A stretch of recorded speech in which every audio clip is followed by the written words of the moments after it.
அண்ணா எனக்கு தெரியல தகவல் எங்கிருந்து யாரும் உங்களுக்கு சொன்னாங்க அப்படின்னு. நம்முடைய கட்சியை பொறுத்தவரை இன்னைக்கு வரைக்கும் எனக்கு ஒரு பொறுப்பு கொடுத்திருக்காங்க. அந்த பொறுப்பை செய்து கொண்டிருக்கின்றேன். நாளைக்கு இதை செய்ய போறோம். இன்னைக்கு வரைக்கும் என்னுடைய பொறுப்பு மாநிலம் முழுவதும் செல்வது. எந்த ஒரு தொகுதிக்கும் அதிக நேரம் இதுவரை கொடுக்கலீங்கன்னா 39 தொகுதிக்கும் 234 சட்டமன்றத்திலையும் தான் அதிகமா நேரம் கொடுத்திருக்கேன். ஒருவேளை கட்சி எனக்கு நாளைக்கு இதை செய்யுங்க அப்படின்னா செய்வதற்கும் தயாராக இருக்கின்றேன். அதனால தெரியாத ஒரு விஷயத்தை பத்தி சொல்ல விரும்பல. அதை பற்றி யாரும் எனக்கு சொல்லல. அப்படி சொன்னார்கள் என்றால் நிச்சயமாக நான் பத்திரிகை நண்பர்களுக்கு அதை பத்தி சொல்றேன். அண்ணே, நம்ம கட்சியில இன்ட்ரெஸ்ட் நாட்டு மாநில தலைவராக இருக்கு இன்ட்ரெஸ்ட் ஆனே. அதனால இன்ட்ரெஸ்ட் நாட் இன்ட்ரெஸ்ட் இல்லைங்கன்னா இந்த கட்சியை பொறுத்தவரை எல்லாம் மக்கள் சேவை தான். இது செய்ய என்றால் செய்ய போகின்றேன். இதுல என்னுடைய தனிப்பட்ட விருப்பு வெறுப்பு எதுவும் கிடையாது.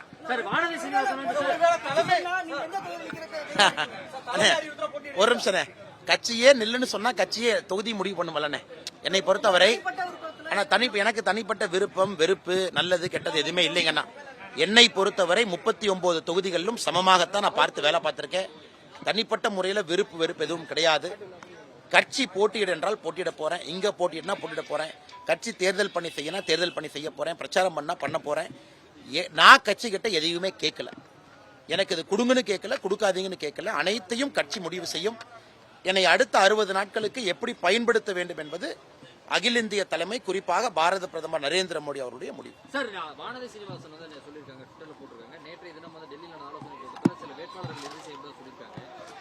தமிழகத்திற்கான வேட்பாளர்களும் அதில் வந்து அண்ணா ஓகே, இது ஒரு சிஸ்டமுங்க. அதாவது ஒரு வேட்பாளர் பட்டியலை வந்து தயார் செய்யும் பொழுது உங்களுக்கு தெரியும், நேத்து வந்து சில மாநிலத்தினுடைய தலைவர்களை வந்து அழைத்திருப்பதாக நீங்க பார்த்திருக்கிறீங்க. நானும் பத்திரிகை செய்தி தான் பார்த்தேன். ஆனா 2 நாட்களாக பிரதமர் அவர்கள் தமிழகத்தில் இங்க இருந்தாங்க.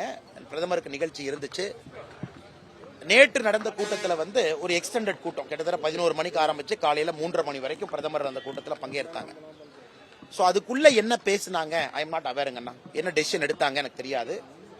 அது எதற்காக நடந்த கூட்டம் எனக்கு தெரியாது. நானும் உங்களை போல அந்த நிகழ்ச்சியை பற்றி அதிகாரப்பூர்வமாக நம்முடைய தலைவர்கள் பேசும் வரைக்கும் இதை பற்றி நான் பேசினால் அது சிறப்பா இருக்காதுங்கண்ணா. கரெக்ட், ஏன்னா அவங்க வந்து எலெக்ஷன் கமிட்டி மெம்பர் இல்ல, அதனால அவங்க கலந்துக்கிறாங்க. பட் எனக்கு அந்த கூட்டத்தில் என்ன நடந்ததுன்னு தெரியாம நான் அதை பத்தி சொன்னா அது தப்பா போயிருங்கண்ணா. Because I am not part of that meeting. ஒரு மாநில தலைவராக அந்த கூட்டத்தில் நான் பங்கேற்கல. நார்மலா எலெக்ஷன் கமிட்டி மீட்டிங்ல மாநில தலைவராக நாங்கள் அந்த மாநிலத்துக்காக பங்கேற்போம். பட் நேற்று கூட்டத்தில் நாங்க பங்கேற்கல. அப்படி இருக்கும் பொழுது என்ன பேசினாங்க அப்படிங்கிற யூகத்தின் அடிப்படையில் நான் சொன்னா சிறப்பா இருக்காதுங்கண்ணா. ஆனா இன்னைக்கு மத்திய அமைச்சர் வந்து யார் இருக்காங்கன்னா, தமிழகத்தை பூர்வீகமா கொண்டவங்க நம்முடைய நிதி அமைச்சர் நிர்மலா சீதாராமன் அவங்க இருக்கிறாங்க. இன்னைக்கு கர்நாடகா மாநிலத்திலிருந்து ராஜ்யசபா எம்பி அவங்க இருக்கிறாங்க. ஜெய்சங்கர் அவர்கள் குஜராத் மாநிலத்திலிருந்து ராஜ்யசபா எம்பியா இருக்கிறாங்க. இப்போதைக்கு நம்முடைய அண்ணன் முருகன் அவர்கள் மத்திய பிரதேசத்திலிருந்து ராஜ்யசபா எம்பியா இருக்கிறாங்க. அதாவது தமிழ் பூர்வீகம் அப்படின்னு பாத்தீங்கன்னா அந்த 3 பேர்.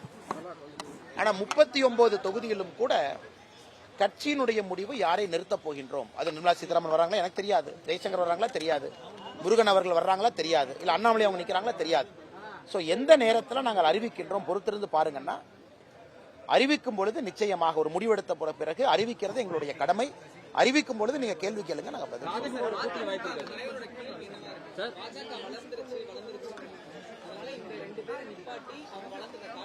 ஒரு நிமிஷம், மத்திய அமைச்சர் நிப்பாட்டிய வளர்ந்ததை காட்டணும். ஏன் எங்க தொண்டர்கள் இல்லையா, எங்க தலைவர்கள் இல்லையா, இத்தனை பேர் கடினமாக உழைத்த மாவட்ட தலைவர்கள் இல்லையா, மாநில பொறுப்பாளர்கள் இல்லையா? ஒரு விஷயம் புரிஞ்சுக்கணும், வளர்ந்துருச்சுன்னு காட்டுறதுக்கு எதுக்கு இன்னொருத்தவங்களுக்கு கூட்டத்தை நிப்பாட்டணும்? வளர்ந்து விட்டது என்று காட்டுவதற்கு நான் கிளை தலைவர் நிப்பாட்டி காட்டக்கூடாதா? ஜெயலலிதா அம்மா மட்டும் ஒரு காலத்தில் பார்த்தீங்கன்னா கிளை தலைவர் நிப்பாட்டுவாங்க, பார்த்துருக்கீங்களா? நிப்பாட்டி ஜெயிக்க வைப்பாங்க, அவங்களுடைய ஆளுமையை காட்டுவாங்க. ஆனால் பாரதிய ஜனதா கட்சி வளர்ச்சி அடைந்து விட்டது என்பது உண்மை. 2024 தேர்தல் முடிவுகளை பார்க்கட்டும், அவர்களுக்கு தெரியும் பாரதிய ஜனதா கட்சி வளர்ந்து விட்டது. ஆனா வளர்ந்து விட்டதுன்னு காட்டுறக்கு வேட்பாளர்கள் ஏன் இங்க இருக்கக்கூடிய மாவட்ட தலைவரோ இங்க இருக்கக்கூடிய மாநில நிர்வாகிகளோ இருக்கக்கூடாதான்னு நான் கேட்கிறேன். அதனால் பொறுத்திருந்து பாருங்கள். அந்த வேட்பாளரை அறிவிக்க வேண்டிய நேரத்தில் யாராக வேண்டுமானாலும் இருக்கட்டும். ஏன்னா முடிவு எனக்கு தெரியாத பொழுது நான் எப்படி சொல்லுவாங்கன்னா. செய்திகளை உடனுக்குடனும் துல்லியமாகவும் தெரிந்து கொள்ள சப்ஸ்கிரைப் பண்ணுங்க.